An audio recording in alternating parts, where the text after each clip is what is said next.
Est-ce que je vais être en mesure de satisfaire ce nouveau client?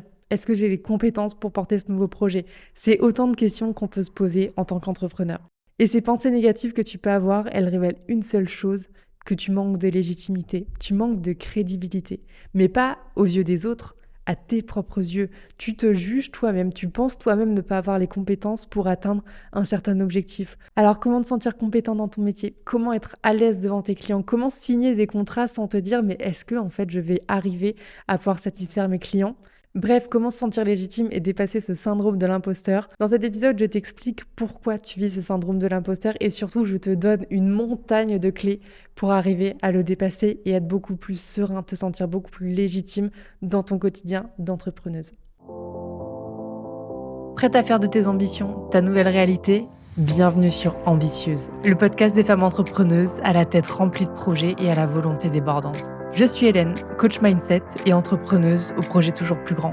Ma mission, permettre aux femmes comme toi de passer leur business au niveau supérieur, en les aidant à dépasser leurs peurs, à prendre des décisions plus audacieuses et à agir à la hauteur de leur potentiel. Dans ce podcast, on parle de mindset, de passage à l'action, de business, de vision et comment activer notre énergie intérieure pour créer une vie et un business à la hauteur de nos ambitions. Alors si tu veux arrêter de te limiter et réveiller le potentiel qui sommeille en toi pour transformer tes projets de cœur, même les plus fous, en réalité, tu es au bon endroit. Salut à toutes et bienvenue pour un nouvel épisode du podcast Ambitieuse. Cette semaine, j'ai envie d'aborder enfin une problématique qu'on m'a beaucoup remontée, notamment pendant les séances de coaching. C'est une thématique que j'aborde beaucoup avec mes coachés et qui est dure à dépasser parce que c'est tellement ancré à l'intérieur de nous, c'est tellement une peur qu'on a en tant qu'entrepreneur que je me suis dit qu'il était essentiel aujourd'hui d'en faire un épisode de podcast. Cette problématique, c'est le syndrome de l'imposteur. Je pense qu'on voit tous ce que c'est, on l'a déjà tous ressenti, ce sentiment de ne pas se sentir à la hauteur, d'être confronté à une situation et de se dire mais je n'ai pas du tout les compétences. Pour autant, j'ai envie de vous lire quand même la définition pour qu'on s'assure qu'on aille dans la bonne direction pendant cet épisode. Donc le syndrome de l'imposteur, c'est un sentiment auto-entretenu d'incompétence et de doute en sa personne, en ses compétences, qui persiste malgré le succès scolaire et professionnel. Et on a tendance à attribuer nos réussites à de la chance ou à des circonstances extérieures et à jamais se les attribuer à nous-mêmes. Et j'avoue que c'est pas un ressenti personnellement que j'ai eu avant de me lancer dans l'entrepreneuriat. Quand j'étais salariée, quand j'étais en études, je me sentais pas du tout imposteur, je ne ressentais pas du tout ce manque de légitimité parce que j'ai toujours été la bonne élève, la nana qui pouvait travailler pendant des heures, donc je me disais que tout succès était dû au travail acharné que j'avais donné avant et donc je voyais très bien la corrélation entre mes victoires, mes réussites, toutes mes achievements professionnels ou scolaires et la quantité de travail que j'avais enregistré avant. Par contre, il y a un vrai syndrome de l'imposteur depuis que je me suis lancée dans l'entrepreneuriat parce que, comme on le sait tous, on se forme beaucoup soi-même. Certes, pour le coaching, j'ai suivi une formation, j'ai eu ma certification, mais il y a une grande partie de je me renseigne moi-même sur mes sujets, sur notamment le syndrome de l'imposteur. Aujourd'hui, j'ai fait beaucoup de recherches en amont. Et pareil pour beaucoup de problématiques qui sont amenées, que ce soit dans les coachings, que ce soit dans ma vie d'entrepreneur, il y a beaucoup de choses que je fais moi-même, que j'apprends par moi-même. Et on a une corrélation dans la tête, et c'est induit par notre société, que diplôme égale connaissance. Et que quand on n'a pas de diplôme, quand on n'a pas fait nos études, on n'a du coup pas les connaissances et les compétences qui sont adéquates. Et ça soulève un point qui est hyper intéressant dans le syndrome de l'imposteur, c'est qu'il y a une grosse dépendance à la validation extérieure. Donc là, si on n'a pas la validation qu'on a notre diplôme, si on n'a pas la reconnaissance d'avoir fait de certaines études, d'avoir suivi une certaine formation, on ne se sent pas légitime d'avoir certaines compétences, on ne se sent pas crédible. Alors que j'ai envie de vous dire, c'est pas parce qu'on a un diplôme aujourd'hui qu'on a certaines compétences. Quand je vois les branlos que j'avais en études de commerce, je me dis mais ces personnes-là, aujourd'hui, elles ont certes le diplôme, mais purée, elles n'en foutaient pas une. Donc, je ne sais pas les compétences qu'elles ont.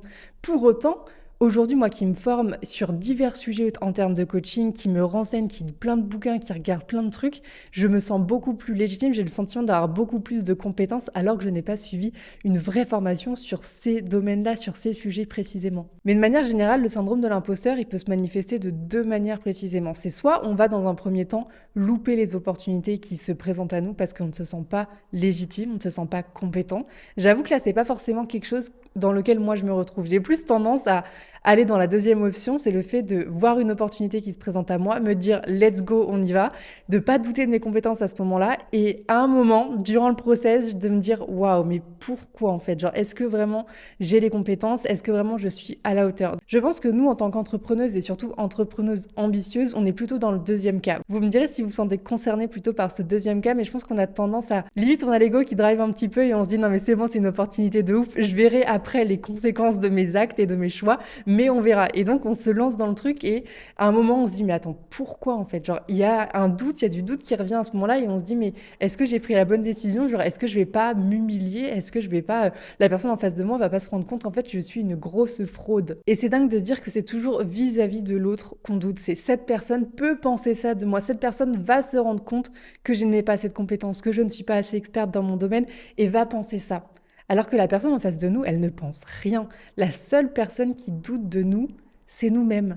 La seule personne qui n'a pas confiance, qui ne se sent pas légitime, qui n'a pas le sentiment de pouvoir y arriver, qui ne croit pas en nous, c'est nous-mêmes. Les autres, au contraire, quand ils viennent vers nous, et on aura l'occasion d'en discuter, c'est que ils ont confiance en nous, genre ils voient tout notre potentiel, ils voient un potentiel que nous-mêmes ne voyons pas. Et c'est ça qui fait toute la différence aussi dans ce syndrome, c'est qu'on a 100% le pouvoir de changer ce syndrome de l'imposteur. C'est que vu que tout part de nous, en changeant simplement notre regard sur nous, on peut éradiquer 100% ce syndrome de l'imposteur, mais ça demande du coup de travailler sur soi parce que rien ne peut s'améliorer si tu ne changes pas toi-même. Alors ça peut mettre la pression pour certaines personnes, mais c'est un vrai pouvoir que de se dire mais tout réside entre mes mains en fait, genre mes réussites, effectivement certaines de mes vulnérabilités, certains de mes échecs entre gros guillemets, mais tout réside à l'intérieur de moi et tout part de moi. Donc si aujourd'hui je veux éradiquer ce syndrome de l'imposteur et c'est ce qu'on va faire ensemble aujourd'hui, et ben je peux y arriver. Mais avant que je vous partage les clés pour dépasser ce syndrome de l'imposteur, j'ai envie quand même qu'on prenne un step back, qu'on prenne un peu de recul. Parce que ce syndrome de l'imposteur se manifeste quand on est en pleine évolution, quand on est en train de passer des paliers. Quand on est à un certain palier qu'on estime connu, confortable, à ce moment-là, on ne doute pas parce qu'on a nos compétences. On sait quelles compétences utiliser pour quel profit. On se sent crédible et légitime. Le moment où ce syndrome apparaît, c'est quand on passe des paliers, c'est quand on évolue, c'est quand on a une nouvelle opportunité professionnelle, un nouveau client plus challengeant. Dans mon cas, c'est souvent avec des nouveaux clients, avec des nouveaux profils qui apportent une nouvelle thématique sur la table. Par exemple, récemment, on m'a dit j'ai envie de travailler ma prise de parole en public, j'ai envie de pouvoir faire des conférences. Waouh, en fait, genre jusqu'à maintenant, je n'avais pas accompagné ce genre de profil et je me dis mais le challenge est énorme. Donc à ce moment-là, tu prends un step back une fois que ton appel découverte est fini, que tu as signé ta cliente, tu te dis attends, est-ce que j'ai vraiment les compétences pour l'aider? Oui, parce que cette personne, si elle s'est tournée vers toi, c'est qu'elle estime que tu as les compétences pour. Mais toi, avec tes émotions en pagaille et le stress qui monte, tu ne remarques pas tout ça. Donc là, vraiment, prenez 2 minutes pour remarquer le palier que vous êtes en train de passer. Remarquez la petite victoire qui est en train de se présenter à vous parce que rien que ça, c'est énorme. Rien que ça, c'est une grosse évolution, que ce soit professionnellement, que ce soit personnellement. Ça vous emmène vers vos rêves, ça vous emmène à atteindre vos ambitions et ça vous donne l'élan de passer juste à l'action. Donc, notez ça et dédramatisez un petit peu ce syndrome de l'imposteur parce que juste, c'est une preuve que vous êtes en constante évolution et que vous êtes en train de vous dépasser. Mais cette première étape, c'est bien souvent le début du cercle vicieux du syndrome de l'imposteur, qui est du coup cette fameuse première tâche à réaliser qui nous crée du stress, qui nous crée de l'anxiété. Parce qu'on ne se sent pas à la hauteur, on ne se sent pas compétent de le faire. Et ça peut amener à 2 comportements, soit à la procrastination. On ne va pas vouloir passer à l'action parce que ça nous terrifie. Simplement, la procrastination, sachez-le, c'est juste drivé par la peur. Donc quand on procrastine, c'est qu'il y a une peur derrière. Et bien souvent, c'est la peur de l'échec, la peur de la réussite. Enfin bref, il y a plein de peurs, mais donc on va être amené à procrastiner. Le second comportement qui est selon moi bien plus commun, c'est le fait de se surpréparer. On va travailler pendant des heures pour prouver à l'autre que l'on est capable de, pour lui montrer que on mérite d'eux et donc on va passer des heures au risque de s'épuiser. Et évidemment, vu qu'on travaille des heures, on va être amené à réussir parce qu'on sait qu'on a un potentiel de ouf en plus en nous, on sait qu'on a les compétences d'eux, on a un cerveau qui fonctionne et donc le fait de faire fonctionner notre cerveau et d'encore plus se préparer toujours plus, forcément on réussit. Mais cette réussite, déjà, on va avoir tendance à l'attribuer à un facteur extérieur comme je vous le disais, mais surtout elle va venir nous créer de l'anxiété et de l'angoisse parce qu'on va se dire mais c'est un mensonge en fait, c'est parce que j'ai travaillé pendant des heures que j'ai réussi, c'est pas pour moi, c'est pas parce que je suis quelqu'un qui a des compétences. Et donc on va dénigrer complètement notre réussite, on va la voir en fait comme une menace parce que la prochaine fois qu'on devra rendre des comptes à quelqu'un, qu'on devra prouver à, je sais pas, notre boss quand on était dans le salariat ou à notre client ou quoi que ce soit, on va se dire mais il va falloir que je travaille d'autant plus pour pas qu'il se rende compte que je suis une fraude. Et là on en revient au début de notre boucle où on va être amené à travailler toujours plus parce que ça nous crée de l'anxiété, ça nous crée de la culpabilité. Et donc, on va travailler plus et avoir toujours plus de réussite, mais toujours se sentir incompétent, toujours se sentir illégitime et non crédible aux yeux des autres. Et malheureusement, ce cercle vicieux, il s'auto-entretient et il va même se renforcer parce qu'il y a 3 comportements qui en découlent, mais qui du coup viennent renforcer le syndrome de l'imposteur.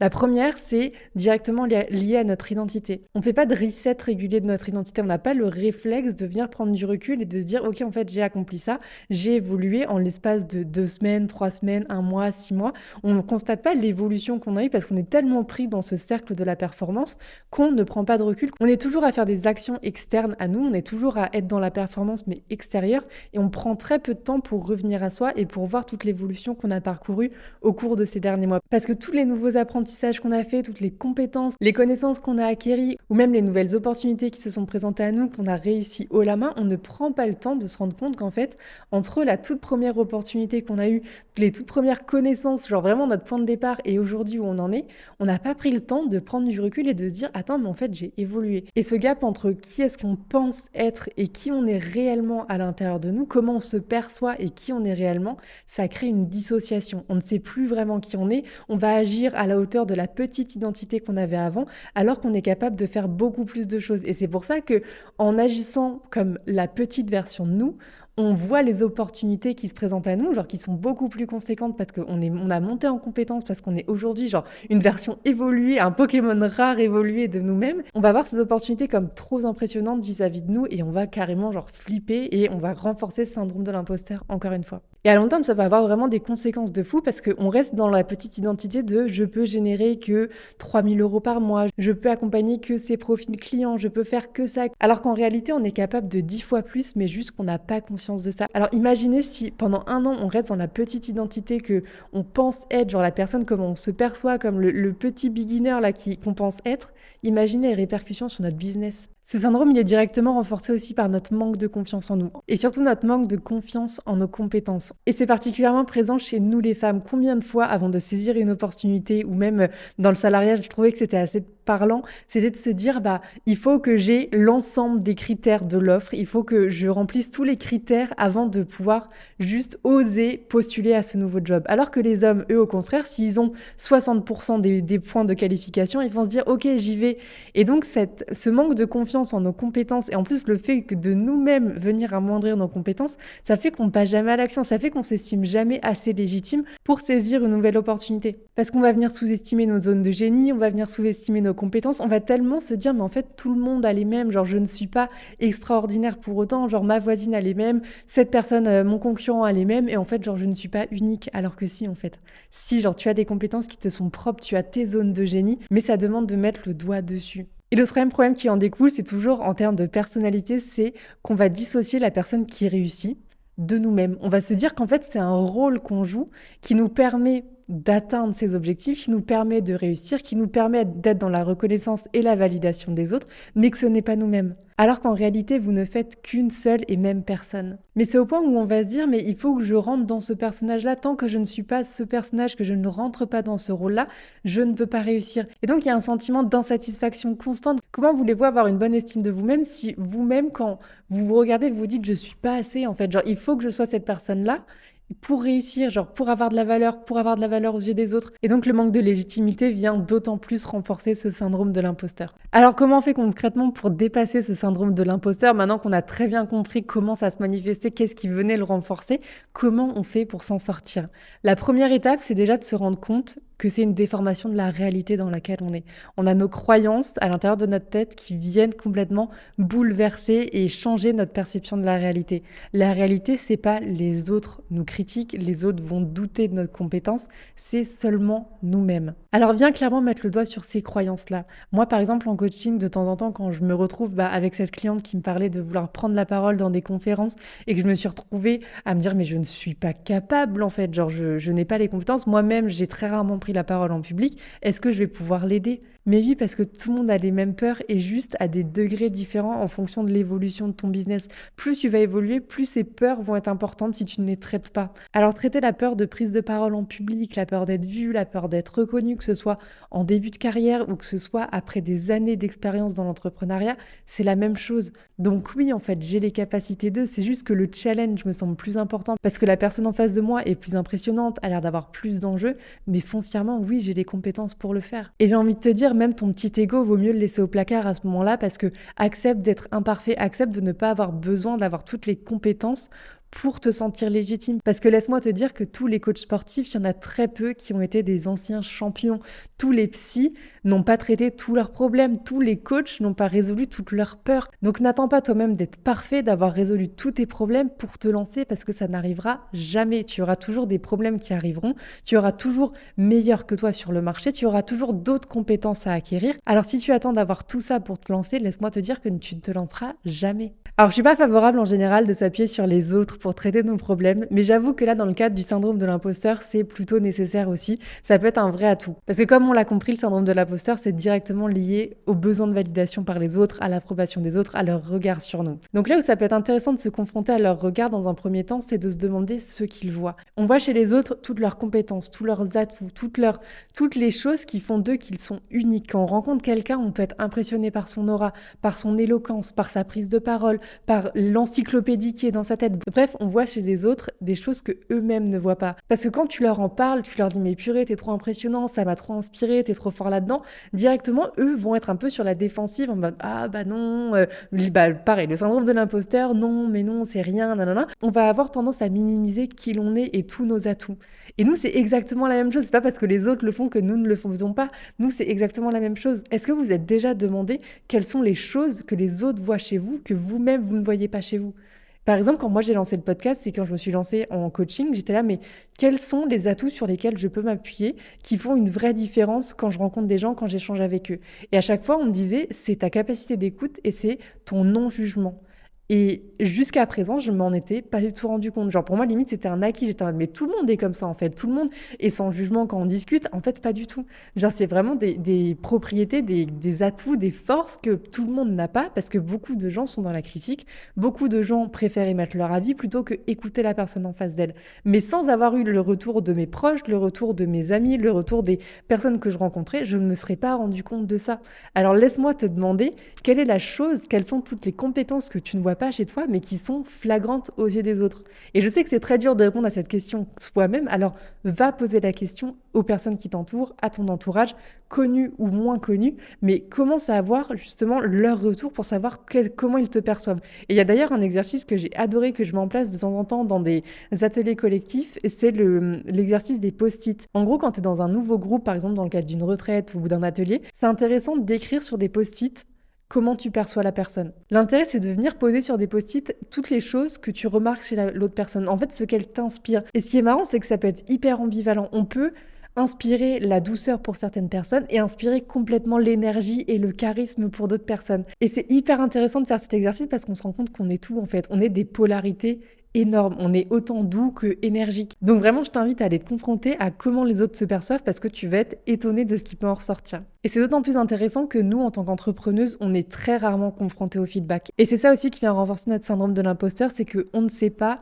si la qualité de notre travail est bonne. On ne sait pas si nos compétences sont assez développées parce qu'on est seulement confronté à notre tête et à nous-mêmes. Donc autant vous dire qu'on n'est pas du tout objectif. Donc allez chercher du feedback, que ce soit auprès de vos fournisseurs, auprès de vos clients, auprès des personnes que vous rencontrez sur des ateliers ou quoi que ce soit. soit lors de conférences, leur demander du feedback, c'est la meilleure manière de savoir quelle est votre valeur, là où sont vos compétences. Et si la critique est amenée sur la table, ne vraiment pas vous associer à cette critique et vous dire mais c'est vraiment mon entreprise, mon business et c'est autant d'opportunités pour m'améliorer. Et toutes ces compétences que tu ne vois pas chez toi, tous ces atouts, c'est exactement les raisons pour lesquelles les gens viennent te voir, les gens te font confiance. Et pour moi, c'est une des plus belles preuves que tu es légitime, c'est l'autre te fait confiance. Même si tu n'as pas toutes les compétences du monde, si la personne vient te voir et te dit « j'aimerais que tu m'accompagnes, j'aimerais être ton client, j'aimerais qu'on fasse un bout de chemin ensemble », c'est que la personne voit en toi un potentiel que toi-même tu ne vois pas. Alors ne doute pas de ça, parce qu'avoir la confiance de quelqu'un, c'est énorme. La personne en face de toi voit des compétences qu'elle-même n'a pas. Et j'ai beaucoup aimé un exemple que j'ai vu là en préparant l'épisode, c'était une nana qui travaillait dans la communication et qui disait « mais je me sentais pas en tout cas à ce moment-là, elle se sentait pas légitime d'accompagner des personnes, des profils à plus de 100K abonnés alors qu'elle-même ne les avait pas. » Sauf que c'est pas ce qu'on attend de toi. On voit en toi des compétences que nous-mêmes n'avons pas. Si je me dis que tu es pertinente pour travailler avec toi, c'est que tu as des compétences dont moi je manque aujourd'hui. Si je n'ai pas les résultats que je veux, c'est parce qu'il me manque ces compétences et que j'estime que toi tu les as. Alors aujourd'hui, prends du recul et remarque toutes les portes que tu peux fermer aux personnes qui ont besoin de toi. Autrement dit, dis-toi qu'il y a des gens qui ont besoin de ton offre. Il y a des gens qui ont besoin de tes services, de tes compétences, de tes connaissances. Et toi, en n'osant pas passer à l'action, en restant dans ta petite zone de confort limite cachée et en ne mettant pas ton offre sur le marché, tu empêches ces personnes-là de répondre à leurs besoins. Tu leur empêches d'avoir la solution clé qui leur permet d'évoluer.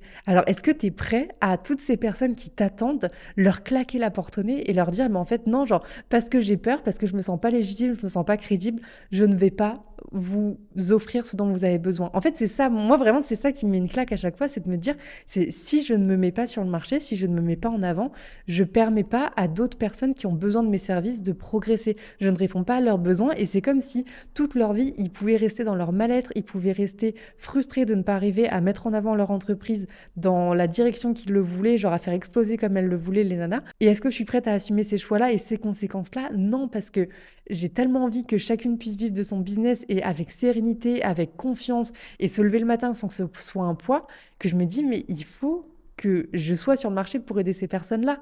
Donc mets-toi à la place de tes clients et demande-toi si tu es prête à leur fermer la porte au nez parce que tu as peur. Et donc vous me voyez venir avec mes grands sabots, passer à l'action.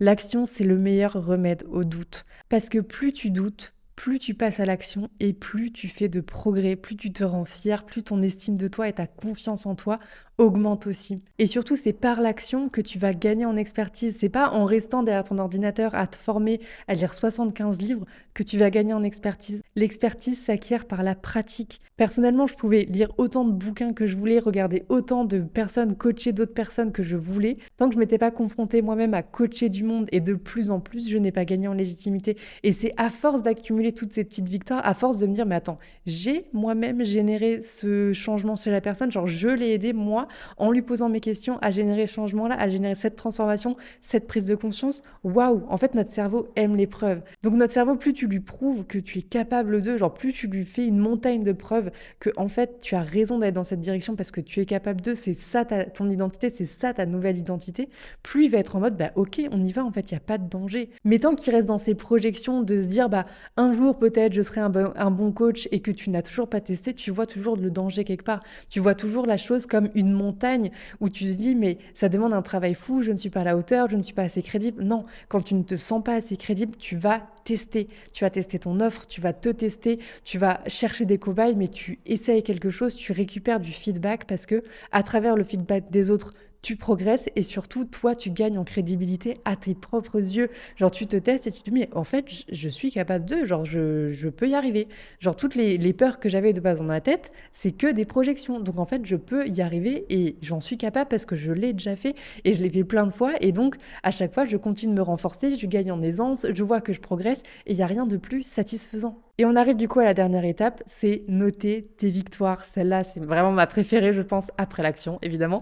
Mais c'est vraiment de se dire, tu prends le temps de prendre conscience de tes victoires parce que vous vous rappelez cette idée de identity lag où en gros on se perçoit différemment, genre on reste un petit Pokémon dans notre tête alors qu'en réalité on est vraiment une version plus évoluée de nous. L'idée c'est vraiment de venir se rendre compte de toutes nos victoires, genre de tous les changements qu'on a vécus, de tous les changements qu'on a mis en place, de toutes les victoires qu'on a eues Parce que l'idée, c'est vraiment de venir se dire, mais je suis à l'origine de tout ça. Genre, j'ai fait tout ça. Déjà, j'ai fait toutes ces choses. Donc, fierté, en fait. Genre, félicitations d'avoir réussi à faire ça.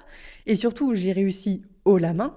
Et j'ai réussi moi-même. Genre, moi-même, j'ai réussi à, même si j'ai dû plus me former, même si j'ai dû lire des choses, en fait, j'ai réussi à. Et grâce à tout ça, grâce à toutes ces nouvelles compétences que j'ai acquises, grâce à toutes ces petites épreuves que j'ai eues, ce client un peu compliqué, mais auquel j'ai réussi à me confronter, bah ça fait de moi que je suis de plus en plus experte dans mon métier et donc je suis de plus en plus crédible à mes yeux et aux yeux des autres. Alors s'il te plaît, viens mettre de la reconnaissance et de l'attribution dans chacune de tes victoires. Reconnais que chacune d'entre elles part de toi. Le dénominateur commun à toutes tes victoires, c'est toi. Ce n'est pas le contexte extérieur. Mais encore une fois, faire comprendre ça à notre cerveau, ça prend du temps, ce n'est pas facile, ce n'est pas naturel. Alors le faire par la répétition, c'est ça qui va ancrer la graine et qui va lui permettre de pousser de plus en plus. Alors note tes victoires quotidiennement. Vraiment, je ne prendrai jamais assez le journaling, que ce soit juste pour noter les choses que tu as bien faites, les choses dont tu es fier et de commencer à justement réassocier tes deux identités et te dire, en fait, c'est moi, c'est une seule et même personne qui ait fait ça et je peux être fière de moi parce que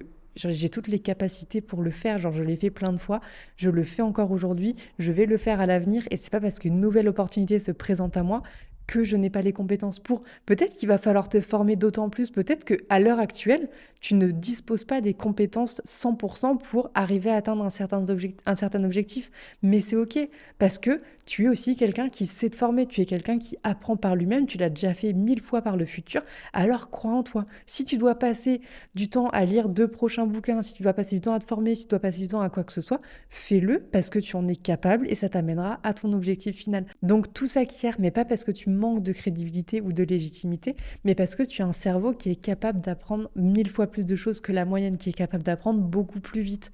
Donc utilise tes capacités, vois vraiment ça comme tes forces, tes capacités, et dis-toi qu'en fait tu as les épaules pour faire face à toutes les opportunités aussi impressionnante et aussi grande soit-elle qui se présente à toi. J'espère vraiment que cet épisode t'a apporté les clés dont tu avais besoin pour comprendre le syndrome de l'imposteur et surtout pour le dépasser. N'hésite vraiment pas à m'écrire si tu as besoin qu'on en discute ensemble. Je suis dispo sur Insta, je serai absolument ravie d'échanger avec toi à ce sujet-là. Mais garde toujours en tête qu'il est normal d'avoir des doutes. Les doutes sont normaux, les doutes peuvent être sains d'ailleurs, parce que ça te pousse à te remettre en question. Mais tes doutes ne doivent pas te paralyser. Ils doivent simplement être la symbolique de tu es en train de passer des échelons, tu es en train d'évoluer. Alors crois en toi parce que tu as toutes les capacités à l'intérieur de toi. Je te fais sur ce de gros bisous et je te dis à la semaine prochaine. On arrive à la fin de cet épisode. Merci d'avoir passé ce moment avec moi. J'espère que cet épisode t'a apporté de l'énergie, un déclic, ou t'a donné envie d'aller plus loin dans tes projets. Si c'est le cas, je t'invite à mettre 5 étoiles sur ta plateforme d'écoute, de laisser un commentaire ou à partager l'épisode autour de toi. Et si ce que j'ai partagé aujourd'hui résonne particulièrement avec ce que tu traverses, tu peux aussi m'écrire sur Instagram. Je serai ravie d'échanger avec toi et d'aller plus en profondeur sur ta situation. Je te mets le lien dans la description. En attendant, continue de croire en toi et en tes rêves et on se retrouve la semaine prochaine dans un nouvel épisode d'Ambitieuse.